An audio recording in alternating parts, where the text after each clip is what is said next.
The ultimate legend, the OG fortified legend, Gibraltar is the legend to rule all legends. If you're looking to be heavily relied on, striving to be an upper tier skilled player, maybe looking to go pro, he is the legend to do it on. There's honestly just an absurd amount of ways to use all of Gibby's abilities that does solidify him as a great team support, defensive, and aggressive legend who really comes in clutch, but kicking it off is going to be that passive of the gun shield. Gibby not only has a passive gun shield to protect the core of his body for 50 extra health, but he is also a fortified legend, taking 15% less damage than all of his counterparts. A normal legend with a red evo and full health is going to play out at 225, but a Gibraltar, it's more like 310 after you incorporate both the fortified perk and that gun shield. It's a pretty massive perk for him, both figuratively and literally, so do not sleep on this as he can soak an extreme amount of damage in a one-on-one. The first tip for the gun shield is really to be sure you are continually holding aim down sights in a one-on-one. This makes certain guns like the Peacekeeper or the Mastiff extremely strong in the hand of a Gibraltar, and this is a secondary nearly every Gibby main is going to want to grab. Holding aim down sights in a close range fight just assures your gun shield is going to be out and active, and you are going to get the best defensive measures possible. Because Gibraltar's gun shield does recharge once it is broken, this makes Gibby a very good legend to be the team poker or peeker. Rocking mid-range guns can be great as he can do this damage farming with more or less not taking any unnecessary damage from his enemies. This means Gibby can't save those extra heals and shield items rather than just having to continually use them as you do get poked by enemies. Gibraltar should be the one responsible for leveling the squad's evo shields, especially in a slower ranked environment. If the gun shield does get broken, it will take 9 seconds to recharge, and you can see it charging while you are aiming down sights via the bars on the left and right sides of your screen. The top of Gibby's head and legs will still be revealed, so take care and note that you are still somewhat open to attack even when the gun shield is up. One way to minimize this though is by crouching when you are using the gun shield, as it's basically going to cover your entire body other than your head. A couple things to be aware of for Gibraltar's passive. For one, Gibby's a giant glowing orange gun shield target, so it's pretty easy to see him from afar. If you are trying to play a little more stealthy, you can toggle the shield on and off with your on-screen prompt. I generally don't think it's worth turning this off, but it's something that you should know. The second thing is that Gibraltar himself is a large dude. You're gonna more easily get beamed when you are crossing open areas, and even in one-on-ones. Do not be surprised if at times it feels like you're constantly getting ripped or constantly getting poked. Remember, you ain't Wraith or some other small legend, so be mindful if you are trying to scout around as the Gibster. As we move on, be sure to check out my pinned comment down below. Down there is where I will let you know how Gibraltar is forming in today's meta, any changes to Gibby since launch of this video, and if this guide is no longer relevant. Legends don't often undergo big changes that fundamentally change how they are played, and this probably will be the case with Gibby. Alright, buckle up, because Gibraltar's tactical, the Dome of Protection, is a hefty ability that has a ton of utility in Apex. Arguably, it's one of the best tacticals, maybe even just general ability in the game. Gibby's tactical is a 6-meter dome he can toss on the ground to protect him and anyone else inside from basically anything that is coming in externally from the outside of the dome. This means gunfire, grenades, ultimate explosions, and even caustic gas. The ability lasts on the ground for 12 seconds, and it has a decent cooldown of 30 seconds once the dome does go away. Gibraltar can also revive friendlies slightly faster when you are in the dome. Generally, it's about 1 to 2 seconds or about 20 to 30%. You can tell this quick revival is underway due to the animation of the revive. Rather than dropping to the ground to stick your needle in your teammate, Gibby picks them up with one arm instead. A tip you'll want to know is to not too quickly hop on the teammates to revive them when you are placing the dome. Basically, don't get too excited because you are unleashing your tactical dome. If you do this, sometimes you'll drop on the ground before the dome activates, and thus you're not getting that fast res off when you should be. The most important skill you're gonna have to develop as Gibraltar with his dome is the art of bubble fighting, as most players like to call it. Pushing a team or getting pushed by a team sometimes, and actually pretty often, is gonna require you to drop that dome shield and get ready for a straight on slaughter fest. Learning how to perfect a shotgun battle in a dome is a must-learn skill for a Gibby. Baiting enemies by weaving in and out of that dome and forcing them to waste shots is something that you will want to do. By doing this, you as the gun shield damage-soaking Gibby can easily clean up on one-on-ones or 3-on-3s with your squad. Another thing you can use the dome for is to aggressively dome forward. Many times this involves you or your team either getting a knock or massive damage, and thus you will want to drop the dome shield forward. This protects your team from incoming damage not only from the team you are pushing, but also any other third party that could be around you poking you from afar. An additional tool to use in fights, depending on the situation, is going to be grenades. Using arc stars or frags in and around your dome can force force enemies to either enter or leave the dome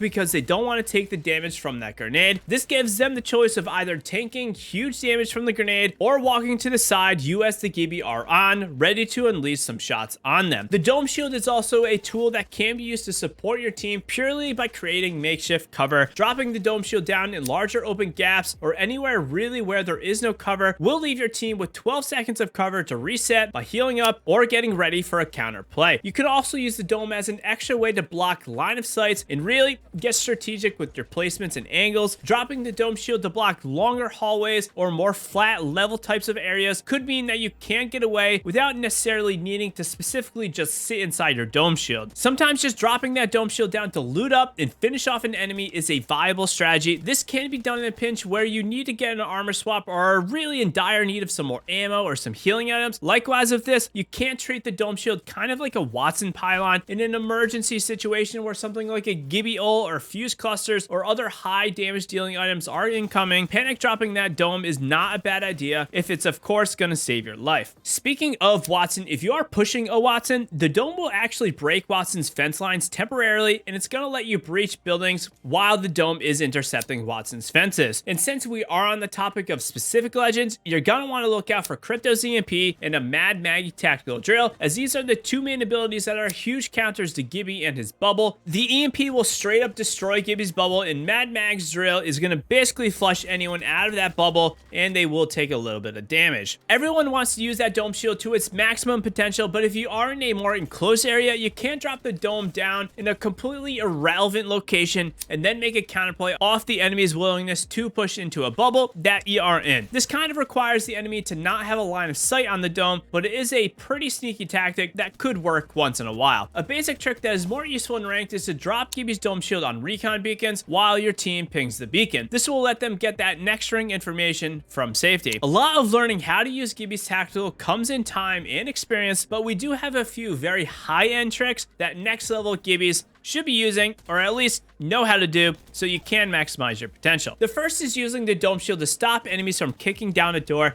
There's a couple ways to do this. The first is to sit on one side of the door and then drop the dome shield directly behind where you are sitting and behind that door. If accurately placed, the dome shield will just cut off or cover the door on the other side of where you are. This means enemies will not be able to break down the door, and you could potentially make a counterplay or quickly try to run away while they do try to break the door down, or you could pop that battery or Phoenix kit to reset the fight. Note that sometimes enemies can still crouch and then kick the door, but not too many people know about this. The second way to do this is by cutting the door in half. It's not as useful, but if you do drop the dome shield off to the side at about a 45-degree angle from where you are on the door, you'll make it more difficult for enemies to kick down the door. In this scenario, they will still be able to crouch in or come from the sides to kick that door down. The advantage of this is that you could make a counterplay a bit more easily, as they will not be covered up directly by your dome shield like in the first scenario. Additionally, if there are some other players around, you kind of have that dome shield for some extra protection from external forces. Another trick for the dome that many don't seem to know is that the dome shield can actually cut off caustic gas or trap caustic gas, and this includes both the trap and the gas grenade. Caustic gas, when thrown on you, can be a tough thing to deal with depending on how much room you have. Much like this near endgame situation in Fragment, we get gas holded and I drop my dome down immediately to protect myself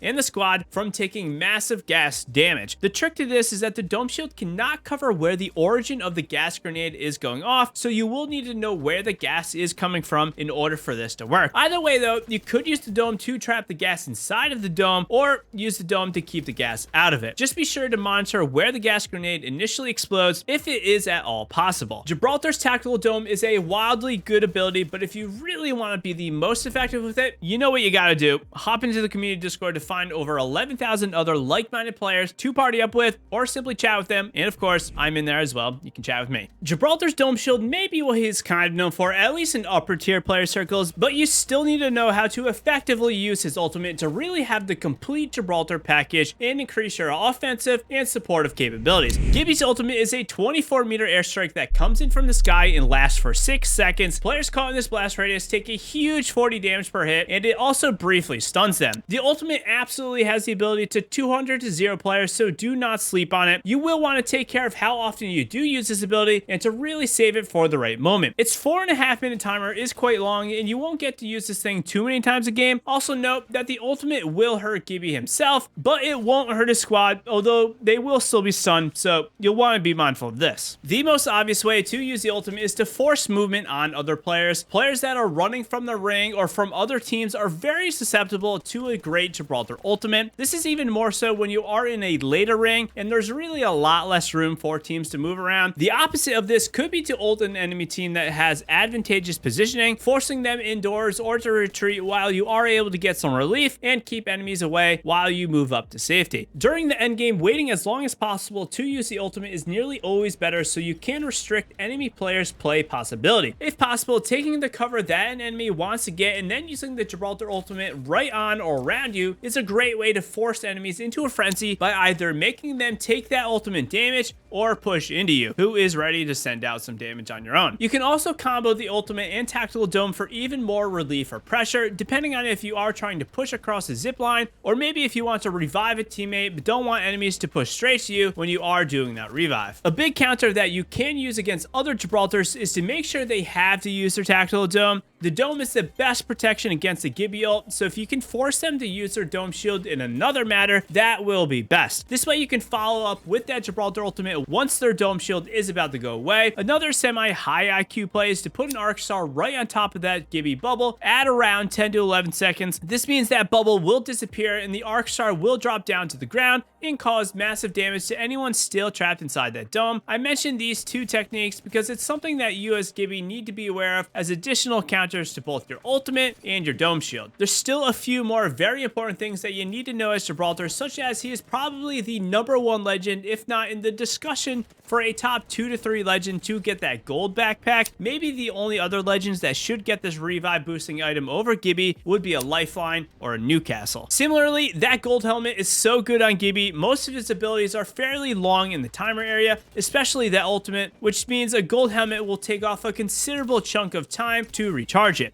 Of course, this does mean that Gibby is one of those legends who greatly benefits from ultimate accelerants as well. As for Gibby's role, he's kind of a hybrid legend. At the heart, he's a defensive, but definitely falls into the support category with a little bit of aggressiveness in there as well. I suggest playing Gibby as if you were supporting the squad to be best, rather than being the point person or leading the charge. Speaking of leading the charge, Valkyrie is one specific legend combo you will want to look at, as you can drop Gibraltar's bubble and then rip a quick Valkyrie ultimate from safety to get a rotation down. An even better thing to do though is to save Gibraltar's bubble and use it as you are landing from a Valk ult. This way you can assure yourself some safety if things do get a little hot after that ultimate rotation. So how good is the big boy? Simply put, Gibby is probably a top 3 in most competitive or ranked environments. In pubs, he will excel as well, but in pubs, you may want a more friendly kill legend like Horizon or Valkyrie, as a lot of times Gibby is kind of just overkill for a pub game. But if you really want to sweat it out, then you could go for him in pubs, and it will even make you a better aggressive Gibby, which is never a bad thing. Gibby may be a big boy, but if you want to unlock your inner movement Gibraltar, check out this video on how to master your movement. As always, happy gaming, legends.